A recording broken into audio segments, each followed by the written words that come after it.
way that we are structured is we're going to give you a brief presentation, give you an overview about the project. I talked to a number of you that have come through the door to let you know that we are very much at a very preliminary stage. It is a concept. It is an idea. It's enough of an idea that we were able to get to this point, but there is a ton of work that we need to do to define the project, to work with the community, to really develop what the ultimate project would be studied in a draft EIR. But this is really exciting to see so many people here at the very beginning of the CEQA process. After we give the presentation, we're going to invite you to continue to go around the room. We have a number of boards about the project concepts, project elements. We want to explain to you how the study process will work and what the California Environmental Quality Act requires of us. We're going to have to go through a series of analyses. We have to go through approval process, and so there's a long road ahead of us.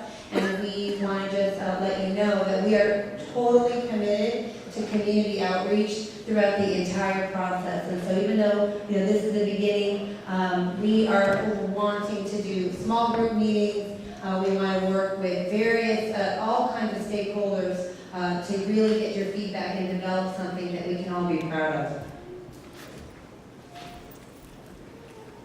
So again, the goal is to explain what is a scoping meeting. And a scoping meeting is to gather feedback on a project's purpose, of the concepts, and to also hear questions and concerns. A lot of you may be excited about the concept, but when you get into the details, there's always the devil's in the details, and you have a lot of concerns. You may have concerns about the project design. You may have concerns about support facilities, or even, what does it mean to live through construction?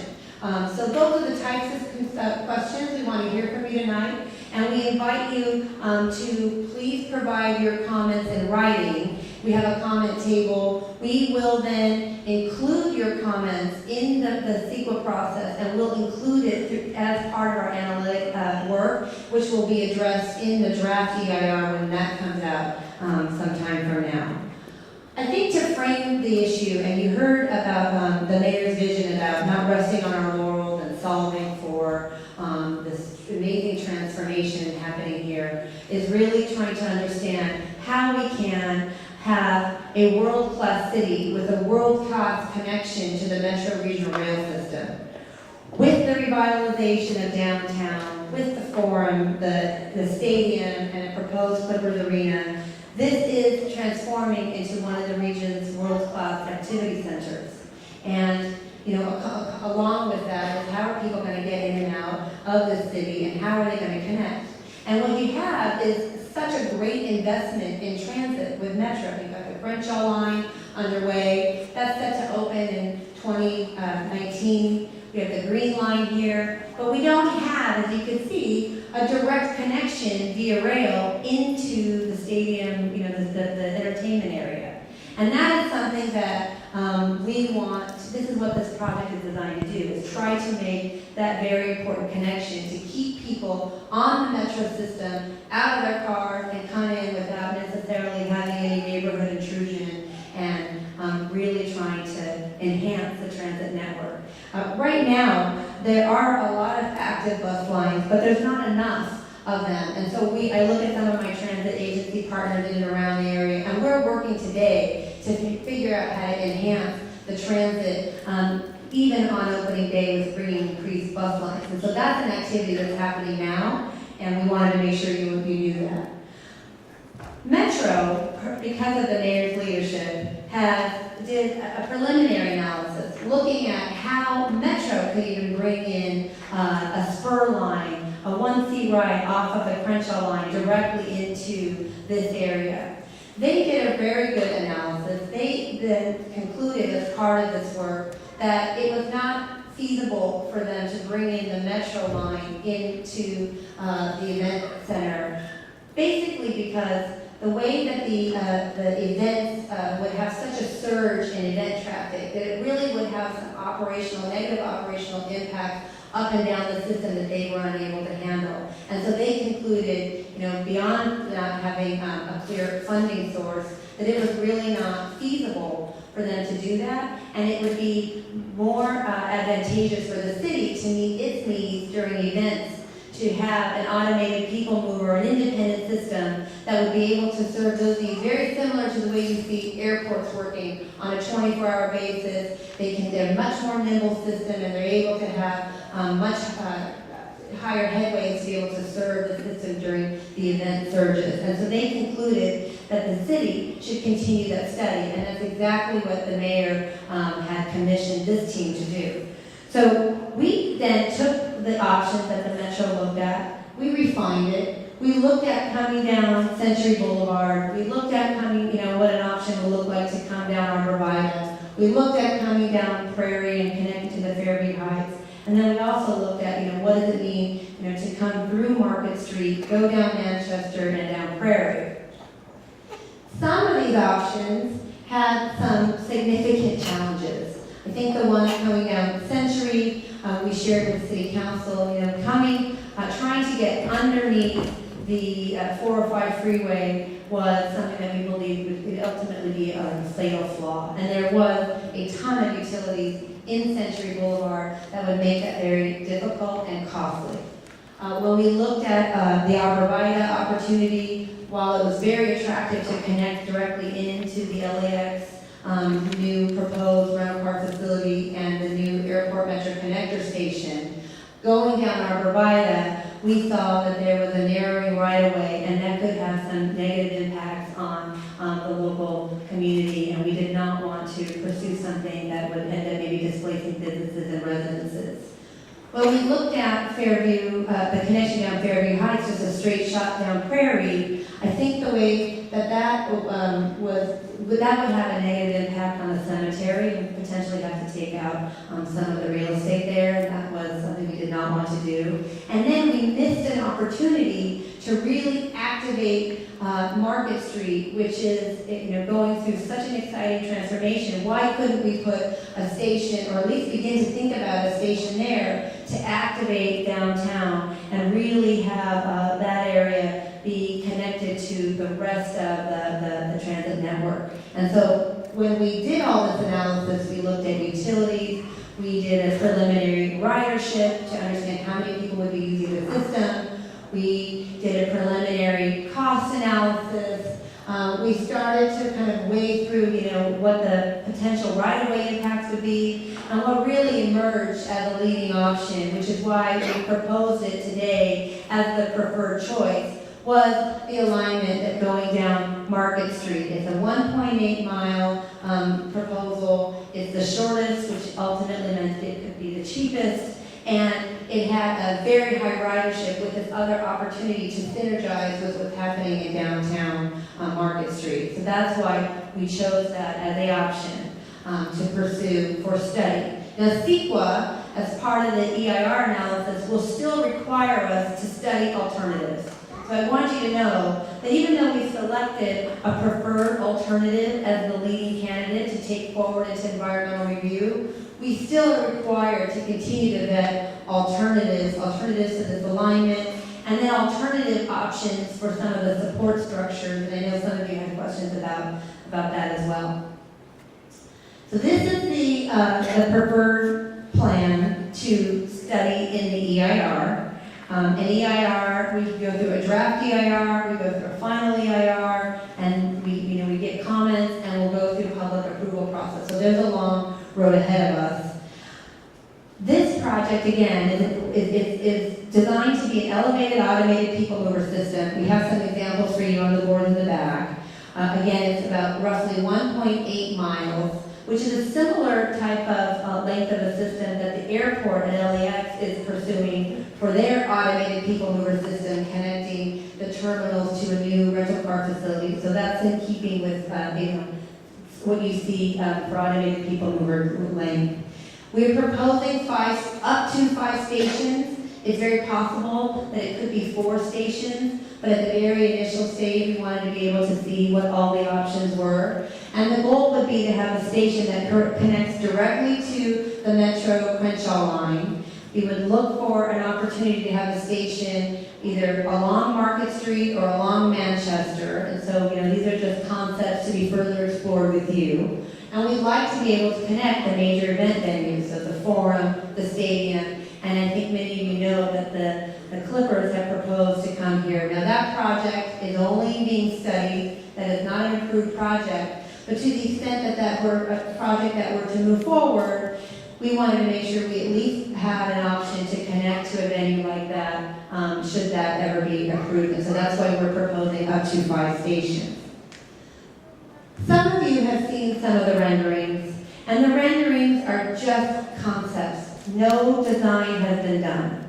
But we wanted folks to begin to experience what it could be like, and that's why we have a rendering that gives you a conceptual look at what the southeast toward the Forum and the NFL Stadium from Prairie Avenue. Our goal would be to have a bunch of public workshops to really vet the right type of design that would be matching with the city and the community vision. The next rendering is to show you, what that connection is to the Metro Crenshaw line. That is to be determined. But this is to get you to envision how we could really make it so that it's just a short walk from Metro over to the APM system here in Inglewood, and to show you that the goal is to make a robust connection with the least amount of walk so that folks will be encouraged to use it. We don't want to lose people from using the system. So again, what is an automated people mover system? Right now, we do not have a preferred technology. An automated people mover system, there's some common characteristics. And we chose an elevated guideway because we know how important traffic circulation is, so we didn't want to have it be at grade to take any lanes of traffic out of service.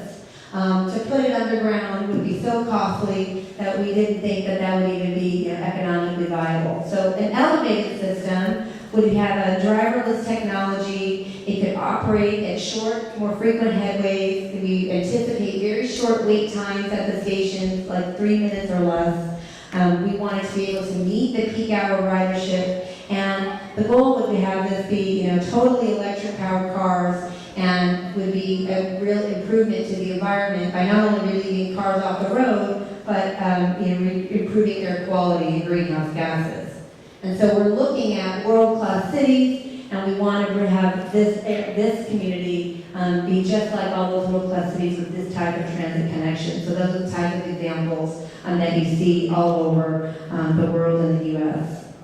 Now, part of an automated people mover system requires maintenance and storage facilities where APM cars are repaired, maintained, and stored. There's a lot of options that we put. Some folks like none of those options, and we invite you to please give us your comment as to what your concerns are.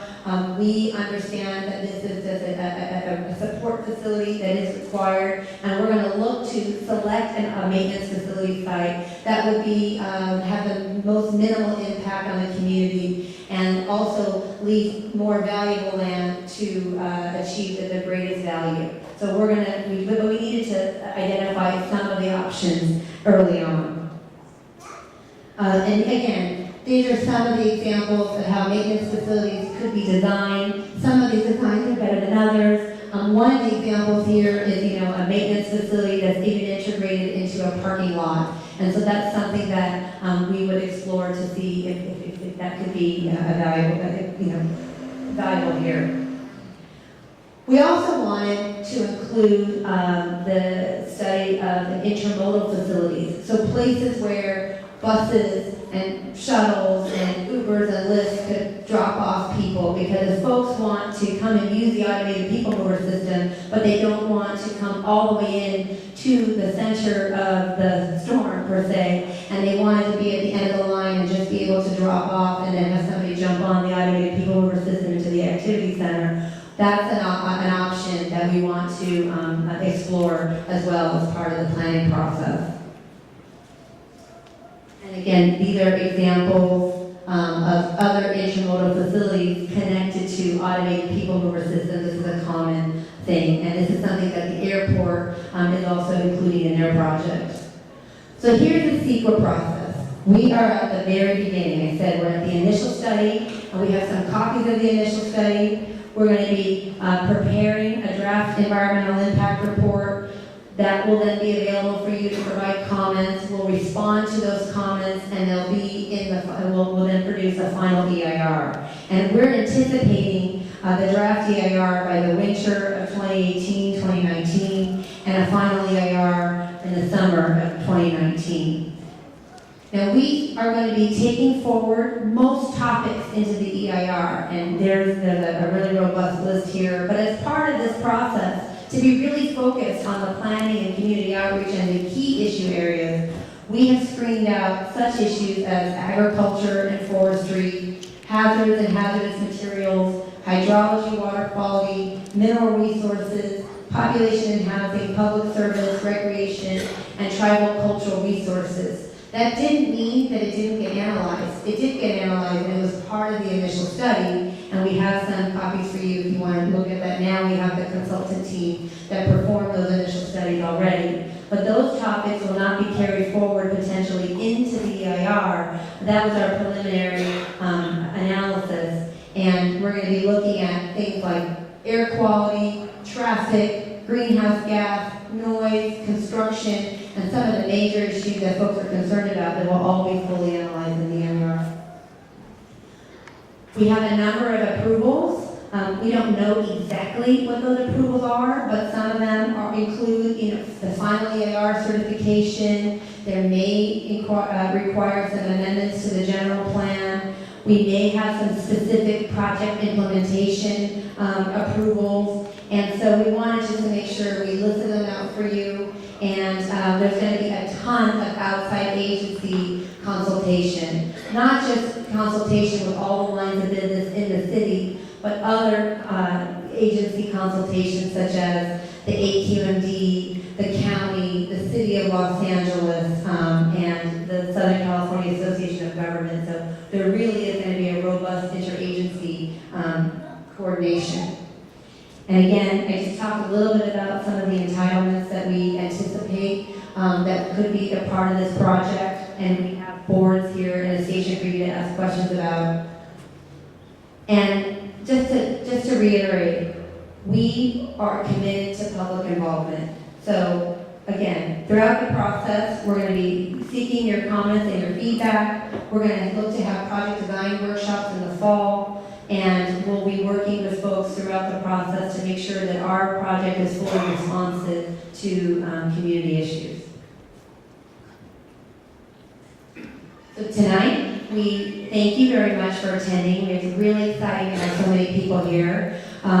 We have stations again set up for you. We'd like you to please, if you did not get a copy of the NOP, we have copies for you here today. We created handouts to give you a fact sheet. We're directing you to our website where all the project documents are online. We have contact Mindy Wilcox. She's just going to be accepting the comment letters. And we also have Peter Puglese, who's again the city staff, to answer directly. And I'm always here to answer any questions. We would love for you to make sure that you sign up for future meetings. And if you have not signed up today at the table, we want to make sure we get your name and contact information, because when we have these sessions again, we want to make sure everybody is fully informed.